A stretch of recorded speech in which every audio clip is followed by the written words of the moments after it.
Chapter 12. At that time, Jesus went on the Sabbath day through the grain fields. His disciples were hungry and began to pluck heads of grain and to eat. But the Pharisees, when they saw it, said to him, "Behold, your disciples do what is not lawful to do on the Sabbath." But he said to them, "Haven't you read what David did when he was hungry and those who were with him? How he entered into God's house and ate the showbread, which was not lawful for him to eat, neither for those who were with him, but only for the priests? Or have you not read in the law that on the Sabbath day the priests in the temple profane the Sabbath and are guiltless? But I tell you that one greater than the temple is here. But if you had known what this means, 'I desire mercy and not sacrifice,' you wouldn't have condemned the guiltless. For the Son of Man is Lord of the Sabbath."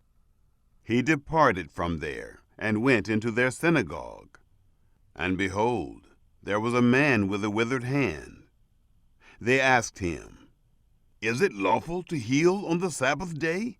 that they might accuse him.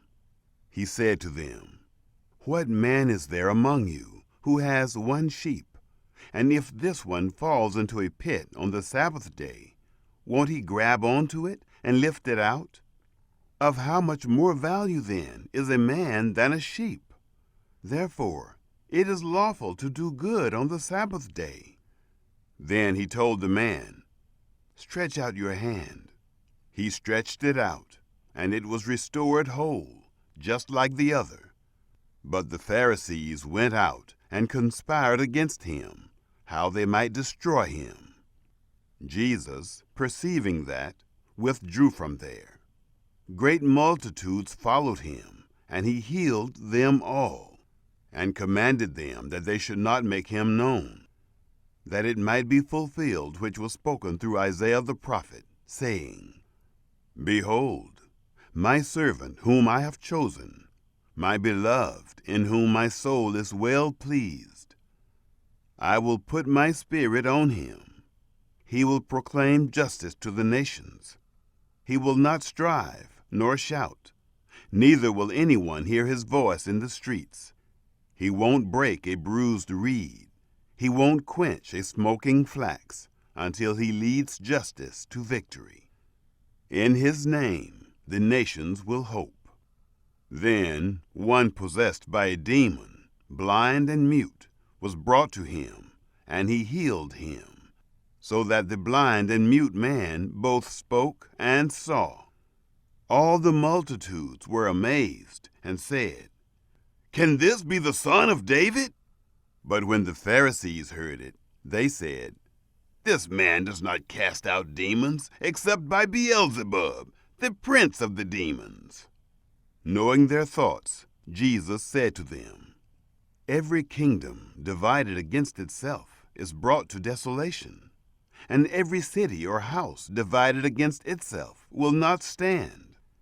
If Satan casts out Satan, he is divided against himself. How then will his kingdom stand? If I, by Beelzebub, cast out demons, by whom do your children cast them out? Therefore they will be your judges. But if I, by the Spirit of God, cast out demons, then God's kingdom has come upon you.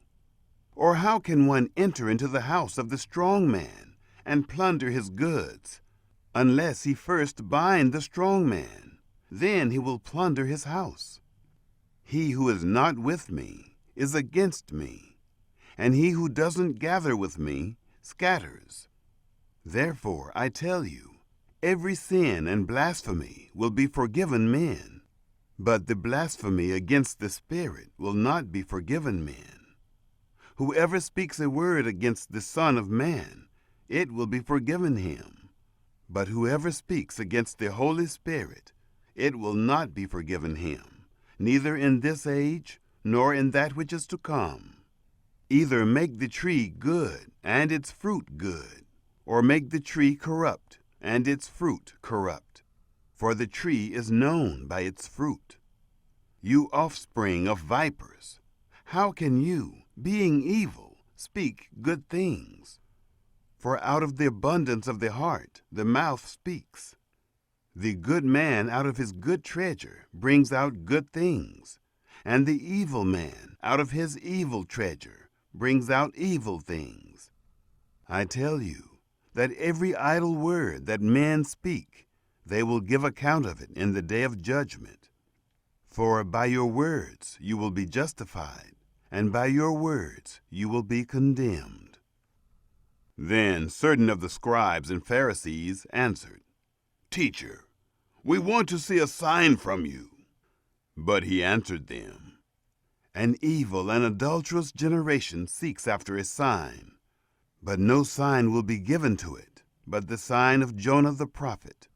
For as Jonah was 3 days and 3 nights in the belly of the whale, so will the Son of Man be 3 days and 3 nights in the heart of the earth. The men of Nineveh will stand up in the judgment with this generation, and will condemn it. For they repented at the preaching of Jonah. And behold, someone greater than Jonah is here. The queen of the south will rise up in the judgment with this generation, and will condemn it. For she came from the ends of the earth to hear the wisdom of Solomon. And behold, someone greater than Solomon is here. When an unclean spirit has gone out of a man, he passes through waterless places, seeking rest, and doesn't find it. Then he says, I will return into my house from which I came out. And when he has come back, he finds it empty, swept and put in order. Then he goes and takes with himself 7 other spirits, more evil than he is, and they enter in and dwell there. The last state of that man becomes worse than the first. Even so will it be also to this evil generation. While he was yet speaking to the multitudes, behold, his mother and his brothers stood outside, seeking to speak to him. One said to him, Behold, your mother and your brothers stand outside, seeking to speak to you. But he answered him who spoke to him, Who is my mother? Who are my brothers? He stretched out his hand toward his disciples and said, Behold, my mother and my brothers. For whoever does the will of my Father who is in heaven, he is my brother and sister and mother.